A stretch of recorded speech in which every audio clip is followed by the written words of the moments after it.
Good morning बच्चों। आज हिंदी की पुनरावृत्ति कक्षा में हम अपठित गद्यांश को किस प्रकार किया जाता है इसके बारे में जानेंगे। हम देखेंगे कि अपठित गद्यांश पढ़ते समय हमें किन किन बातों का ध्यान रखना चाहिए और उसे किस तरह आप अपनी परीक्षा में करेंगे। चलिए शुरू करते हैं।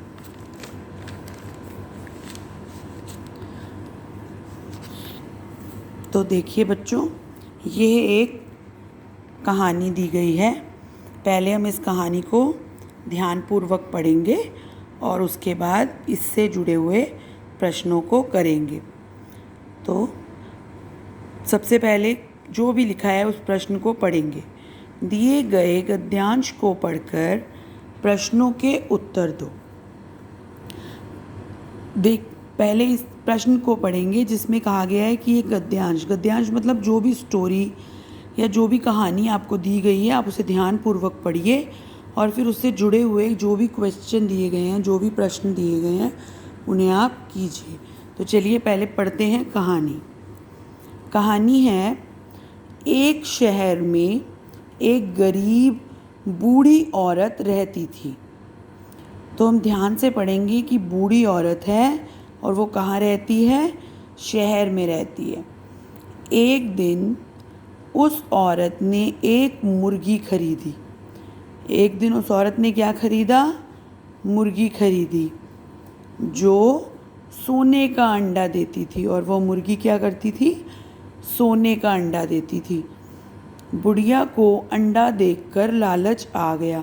जब बुढ़िया ने देखा कि मुर्गी तो सोने का अंडा देती है तो उसके मन में लालच आ गया। लालच का मतलब होता है कि ये सोचना कि हम और ज़्यादा पा सकें, किसी चीज़ के बारे में ज़्यादा अपनी इच्छा को बहुत ज़्यादा बढ़ाना, उसे लालच कहते हैं। उसने सोचा अगर मैं मुर्गी का पेट काटकर सारे अंडे निकाल लूँ तो मैं बहुत अमीर हो जाऊँगी। उसको लगा कि अगर मैं एक साथ सारे अंडे निकाल दूँ मुर्गी का पेट काट के तो मैं एक साथ ही बहुत पैसे कमा लूँगी, मैं बहुत अमीर हो जाऊँगी। जैसे ही बुढ़िया ने मुर्गी का पेट काटा, मुर्गी मर गई। अब आप ही सोचिए, अगर हम किसी के पेट को काट देंगे तो क्या वो जीवित बचेगा? वह तो मर ही जाएगा ना। तो उसी तरह मुर्गी का जैसे ही पेट कटा तो मुर्गी मर गई, और अगर वो मर गई तो अंडे भी नहीं देगी। तो इस कारण बुढ़िया बाद में बहुत पछताई।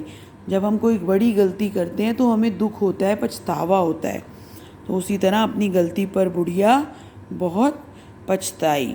तो ये हमने कहानी सुनी जिसमें एक बूढ़ी औरत है, उसके पास एक मुर्गी है और वो सोने का अंडा देती है। और उस अंडे को देखकर बुढ़िया को बहुत लालच आ जाता है। फिर उस लालच के चलते बुढ़िया सोचती है एक साथ ही सारे अंडे ले लूँ, तो वो उसका पेट काट देती है और पेट काटने से मुर्गी मर जाती है और बुढ़िया बाद में बहुत पछताती है। चलिए देखते हैं इससे जुड़े हुए प्रश्न उत्तर। फर्स्ट है, पहला है प्रश्नों के उत्तर लिखिए। तो पहला प्रश्न है, बुढ़िया ने क्या खरीदा? अब आपने कहानी में पढ़ा था एक दिन उस औरत ने एक मुर्गी खरीदी। इसका मतलब बुढ़िया ने क्या खरीदा? बुढ़िया ने मुर्गी खरीदी। तो हम लिख देंगे बुढ़िया ने मुर्गी खरीदी। आगे देखते हैं अगला प्रश्न क्या है? बूढ़ी औरत कहाँ रहती थी? तो हम इसमें क्या लिखेंगे? हमें देखेंगे कहानी में कि बूढ़ी औरत कहाँ रहती थी। एक शहर में एक गरीब बूढ़ी औरत रहती थी। मतलब बूढ़ी औरत शहर में रहती थी। कहाँ रहती थी? बूढ़ी औरत शहर में रहती थी।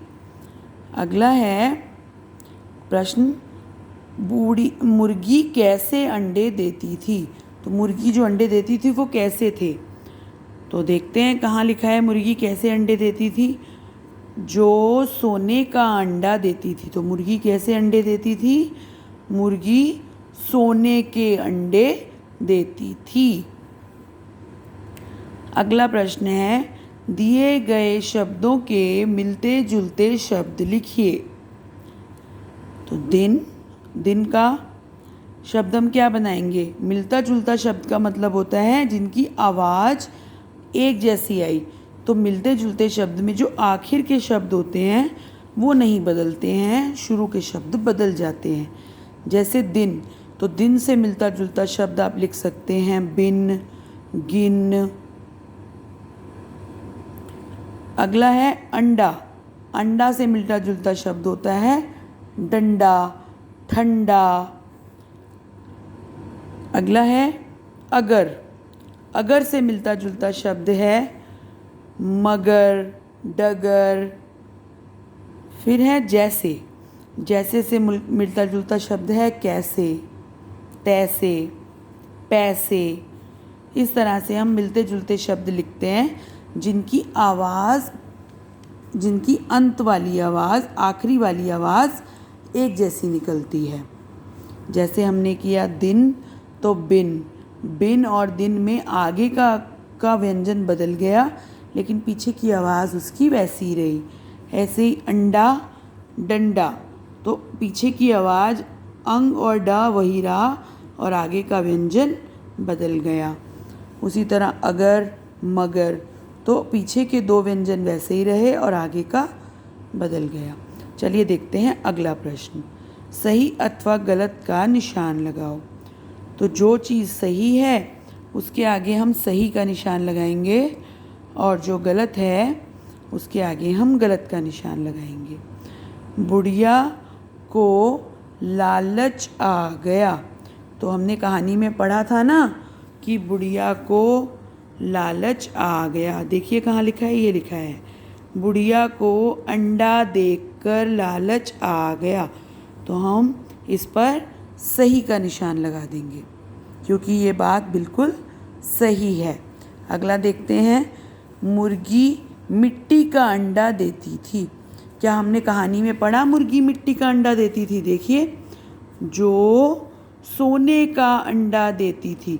तो यहाँ तो लिखा है मुर्गी सोने का अंडा देती थी, तो इसका मतलब जो यहाँ बात लिखी है वो गलत है। तो यहाँ पर हम गलत का निशान लगा देंगे। अगला, बुढ़िया बाद में पछताई। तो देखिए हमने अंतिम लाइन में पढ़ा था कि बुढ़िया बाद में बहुत पछताई। तो बुढ़िया बाद में पछताई, तो इसलिए ये बात बिल्कुल सही है। तो इसलिए यहाँ पर हम सही का निशान लगाएंगे। अगला है, बुढ़िया गांव में रहती थी। तो आप बताइए, क्या बुढ़िया पहली लाइन में लिखा है गांव में रहती थी? एक शहर में एक गरीब बुढ़िया रहती थी। तो यहाँ तो लिखा है कि बुढ़िया शहर में रहती थी, तो इसका मतलब कि ये गलत है। तो यहाँ भी हम गलत का निशान लगाएंगे। तो इस प्रकार हम अपठित गद्यांश को करते हैं। तो बच्चों, इस गद्यांश में मैंने इसके उत्तरों को लिखा नहीं है, आपको बोलकर समझाया है। तो आप इस गद्यांश को फिर से पढ़ेंगे और इसको किस प्रकार से करना है आप उसे अपने आप हल भी करेंगे अपनी रिवीजन की नोटबुक में। Thank you. ध्यानपूर्वक पढ़ते रहिए, अपनी परीक्षा की अच्छी तरह से तैयारी कीजिए। धन्यवाद।